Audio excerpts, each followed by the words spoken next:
Welcome to Stories Podcast. I'm your host, Amanda Weldin. Today's story is Chapter 3 of The Wylderwood, Book 2, a fantasy serial co-written for you by Daniel Hinds and Joseph Montebello. There are 6 chapters in Book 2, so be on the lookout for new installments over the course of the next few weeks. Thanks! Enjoy the episode. The Wylderwood, Book 2, Chapter 3. It was getting dark by the time they approached their camp, and clouds were rolling in above the trees.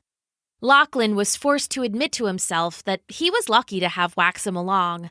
The halfling might have been a prisoner and a thief, but Wax and Nezzy found their way through the woods with ease, even when everything was in shadow. If he had been left to his own devices, Lochlan knew it would have taken hours to find his way back. He'd still be out there, wandering in the Wylderwood, in the dark. Easy pickings for Orlum knows what kind of hungry beast may have found him. And thinking about hungry beasts... "Hey, there they are! I guess I owe you my jerky, Gothak," Harks said. She was lounging back on a log, roasting a hunk of sizzling meat over a small fire. The skin of some beast was stretched between the 2 young trees behind her. Harks smiled at them with the mischief of a cat. "He said you'd all make it. I said the squire would see his reflection in a pond and refuse to leave. That or get eaten by a moss dragon." "No such luck," said Wax with a grin. Lochlan scowled. He felt some real respect for the halfling's woodcraft, but Wax and the sorceress could be a real pain together. "Oh, by the way," Harks said, waving her little skewer at the fire, "we caught dinner." "We have to go," Nezzy said, even as she and Wax hurried over. Gothak smiled as he cut chunks of meat for them, but as they got closer, he wrinkled up his lumpy nose. The smell from the musk raptor had hit him and Harks. "Whoa! I don't even want to know what you've been doing to smell like that. I thought you were looking for water. Maybe you should have bathed in it." Harks sounded both disgusted and amused. Lochlan stood at the edge of the camp, ignoring the food and the warmth. "There was a path, with tracks. Horse tracks and Frosker tracks. We can catch them, but we have to hurry." Gothak stood and hacked off another piece of meat. He tossed it in Lochlan's direction, and the squire caught it without even noticing. "We can't just sit down for dinner. We have to—" Lochlan stopped and got control of himself. He spoke the facts as he saw them. "We have to find them. The Frosker must be captives. If we lose the trail, it will be impossible to find them in the Wylderwood, especially if it rains and washes away the tracks." "What?" said Harks, leaping to her feet. The half-giant picked up a stick and touched it to the fire, and it immediately flared up. Lochlan could see it was a handmade torch, the end wrapped in some kind of cloth soaked in fat. Gothak shook his head. "Not sit down for dinner. Eat a few bites, drink some water, talk a minute before we start. How many horses were there, and how many Frosker?" Lochlan shook his head. "I don't know. There had to be more than 1 horse." Wax spoke up. "I couldn't tell either. It looked like more than 1, but the tracks were wrong. I can't really describe it." Gothak nodded, handing the torch to Nezzy. "Anything else?" he grumbled. "There was a Frosker track, a little one, and furrows from a cart, too," Nezzy said. "And something bigger than a horse was pulling the cart," Lochlan added, gesturing at Waxham because they had noticed that. Gothak was listening, but he was also tearing their camp down with the speed of long practice. He cut the straps that held the drying skin of the beast while knocking the fire sideways with a boot. "So horses, a cart, and a Frosker on foot." He rolled the remaining meat up in the skin and secured it to the wood-framed backpack called a crakes that he carried on his back. "Why make the Frosker walk? A cart goes faster." Lochlan saw his point, but Nezzy was impatient. "It doesn't matter why. They have the tads and tasses. We have to go. We have to help them." Something about this seemed to bother the half-giant. He looked hurt and spoke more quietly. "We will help. If it's one horse, one guard, and the cart, we will catch up and fight the guard. But if there are several guards walking behind the cart, and more on the cart, and the Frosker are walking behind, we'll have to be very careful." Everyone hung on Gothak's words. Nezzy looked scared, and Harks put a hand on her shoulder. The halfling looked calm and determined, ready for action, though Lochlan couldn't picture them charging into battle. Lochlan himself felt better now than at any time since missing his shot at the stinkbird. Gothak knew how to track and what to look for, and he knew how to size up an enemy and adjust plans accordingly. Lochlan knew he couldn't match Gothak or Wax in the woods, but combat? Planning? Those were skills Lochlan had been trained in, and he was happy to see there was more to the half-giant than just muscle. Gothak swung his crakes up onto his shoulders and looked around at the camp. The embers of the fire still smoldered, so Lochlan walked over and ground them into the dirt. Other than the blackened spot where the fire had been, the place looked just like it had when they arrived. Gothak took the torch back from Harks and held it low in front of them. "Which way?" he said. "I spotted the trail," Wax said, taking the torch. "Follow me and watch my back, okay? I'll be eyes down and I'm small enough to make a meal." "We got you, Wax," Harks said, setting one of her arms alight. "Okay, let's hurry," Nezzy said, taking Harks's other arm. Lochlan held back, walking last in line. "I won't be much help tracking where we're going," he thought, "but at least I can make sure no one sneaks up behind us." He was a paladin, a holy knight of Orlum, and he knew it was just as good to be a shield as a sword. "Okay, here the prince crossed the others," Wax said when they reached the spot where they had found the trail. Internally, they heaved a sigh of relief. The group was counting on them, and despite projecting confidence, they had been a little worried they'd miss it in the dark. The half-giant squatted next to Wax and then turned, facing in the direction the tracks led off. "Back of the hooves point that way, so they were going this way." He glanced at Wax. "I see what you meant. The prints are deeper in the front, but a horse didn't make these." Wax looked at the tracks, frustrated that they couldn't read the signs as well as Gothak. The halfling prided themselves on their hunting ability, but then again, the half-giant probably couldn't pick a lock or slip out of handcuffs. Okay, but what else would they be? Gothak stood up. "I don't know. Never seen tracks like this. They're shaped like horse feet, but the spacing is wrong. Can't be horses." "Any idea, Nezzy?" Harks asked. "Yes? No," Nezzy said. "I can't be sure. Too many animals have hooves and I can't read the prints well. I'll know more if we can see them." "Whatever they were," Gothak said, "there were at least 3 walking, maybe more. The cart isn't very big, no front wheels, but it's heavy, with a heavy creature pulling it. Maybe one of the things we caught, big flat feet like that. Some Frosker walking with the cart, but I don't know how many. Their tracks are mostly trampled by the horse things." "Trampled?" Nazalia's voice sounded shocked. The tracks were trampled, not the Frosker. The horse things walked behind the Frosker, maybe, guarding, making sure they didn't get away. Nezzy looked a little calmer, and Wax nodded. They were starting to get a picture of how the little prisoners might have looked. Scared, maybe with their hands tied, walking in a line with the guards behind them. Wax felt strange, calm and furious at the same time, like watching themselves get angry from the outside. They knew how powerless, how terrifying it felt to be a prisoner, and they were a young adult. The young Frosker had seen their homes attacked, and then they had been rounded up and taken away. They must be scared half to death. Wax gritted their teeth and promised themselves that the young ones would be free as soon as possible. Lochlan spoke quietly, eyes casting around the dark forest. How far ahead do you think they are? The tracks aren't that old, and they can't go faster than the little ones can walk or run. The half-giant looked directly at Nezzy. As long as the little ones are on foot, we'll catch up in an hour or two. Nezzy pounced on Gothak, hugging one huge arm fiercely, then letting him go and backing up shyly. Show us the way. Gothak shook his head.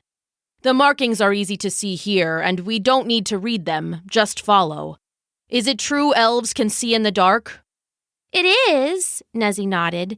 It's different, though. Less color, like everything's gray. Can you follow the wagon ruts? Wax asked. They understood what the half-giant was thinking and appreciated the cleverness of it. I can, Nezzy said, as long as they don't go into the brush or anything. Okay, Gothak said. You lead the way. Harks, no more fire. You might as well tell a fish no more water, she said. They'll see us coming, Wax said. We go in the dark, following Nezzy, and we can sneak up on them. Spoken like a thief, Lochlan said. Spoken like a hunter, Gothak corrected, and Wax was happy to see Lochlan blush. Okay, Nezzy said, taking Harks by the hand. Follow me. The group lined up and started running the trail. They moved quickly. Wax thought they'd be the slowest again, but it was clear Harks and Lochlan hadn't spent much time in the woods. Both of them seemed to trip on every gnarled root and bump of dirt along the way, and they had to slow a little to stop from making so much noise.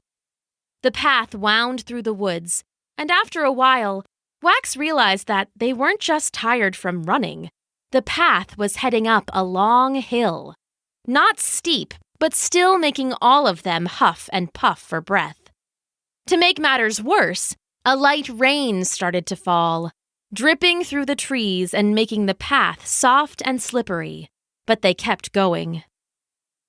Wax was worried that they would have to call for a rest soon, but suddenly Nezzy skidded to a halt, throwing up a hand and motioning for everyone to be quiet. The group gathered around her. They were near the top of a hill, and before them the path dipped down and then rose up again. The woods were a little thinner here, and they could see lights and figures moving up the next rise. The lights bobbed gently, their glow a ruddy red. They must have hung lamps from the cart, Wax thought. There was a line of small figures behind the lamps, half in shadow, and a group of tall somethings walking behind the little ones. The tall figures had glints of metal on them. Armor and swords, probably. Nothing good, that was for sure. Not horses, Gothak said with satisfaction. Look, the guards are standing like people. 2 legs, but with horse feet. I've never seen creatures like that. I think they're called Okarr, Nezzy whispered. They never leave the Wylderwood. Keeping her voice low, she sang of the creatures. In Wylderwood the Okarr roam, but nowhere do they dwell.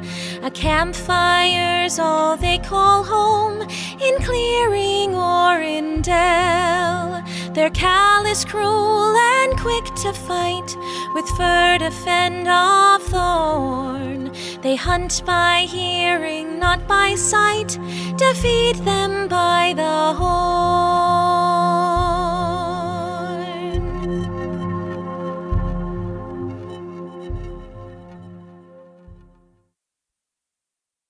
They're ugly, that's for sure, Harks said. All creatures are beautiful, Nezzy replied automatically. Have you seen the squire lately? Harks shot back.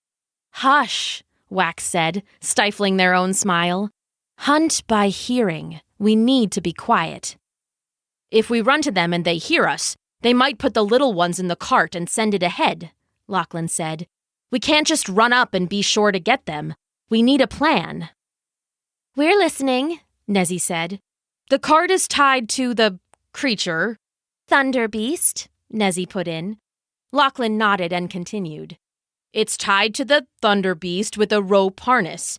If we could separate the cart from the beast, they won't be able to get the Tads and Tasses away quickly. We might have to fight them, but there can't be that many, and the song says that their weakness is their horns." Peering at the slow-moving cart, Wax could see that the squire was right. The rope stretched over the back of the beast. It was a long distance, but they could probably hit the rope using the bow and arrow. Wax turned and saw that the squire had the same idea. He was already aiming up and out toward the cart. "Let me try. I can make that shot," Wax said. The squire's eyes shifted from his target to Wax. "This is my bow," the squire said. "Lochlan," Nezzy said. "remember earlier? Maybe you should let Wax try." "That was just one mistake. I'll show you," Lochlan said.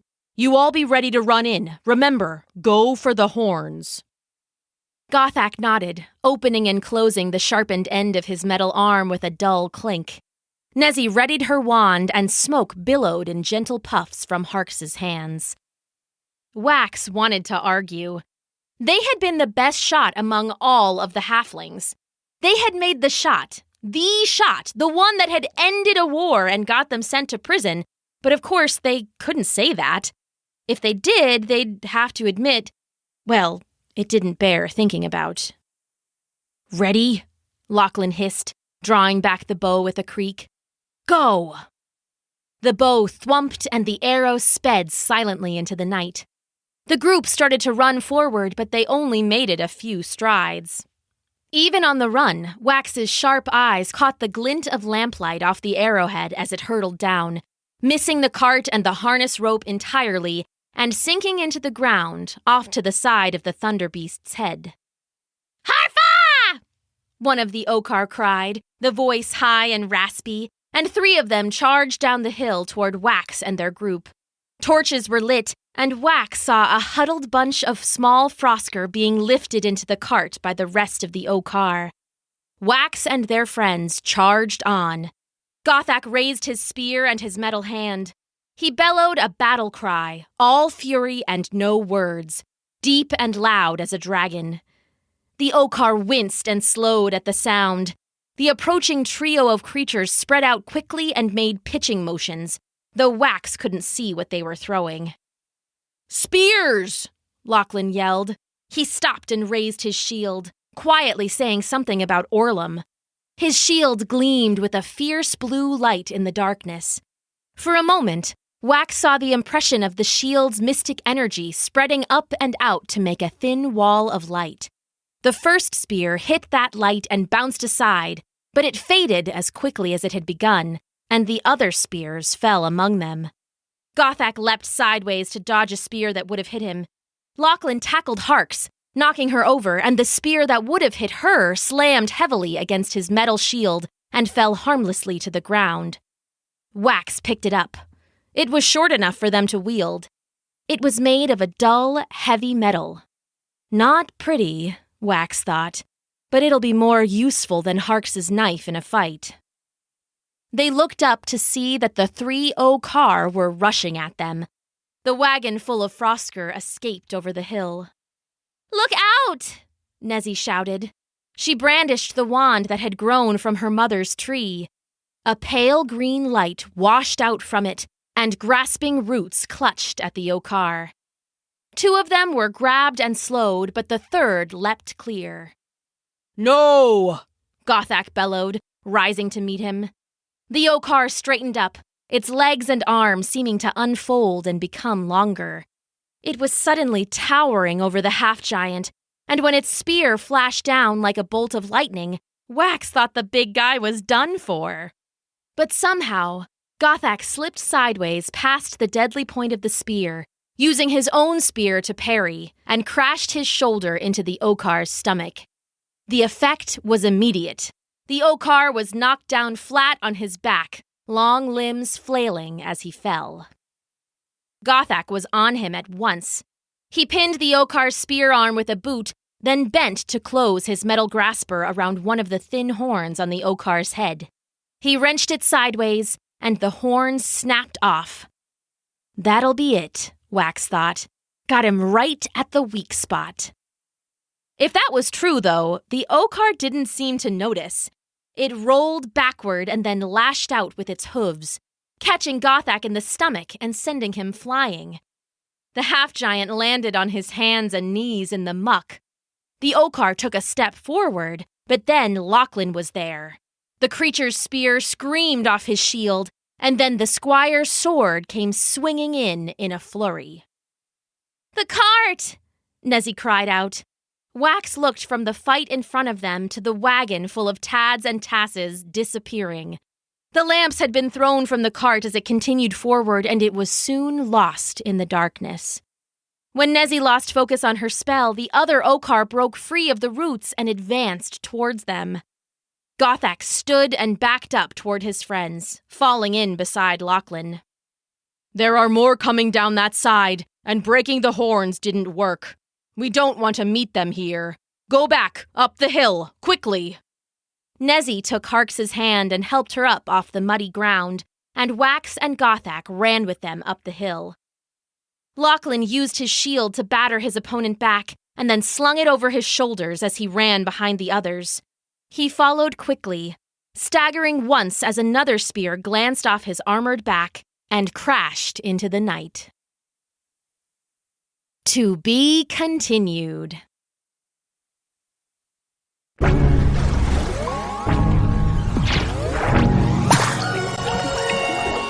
Thanks for listening!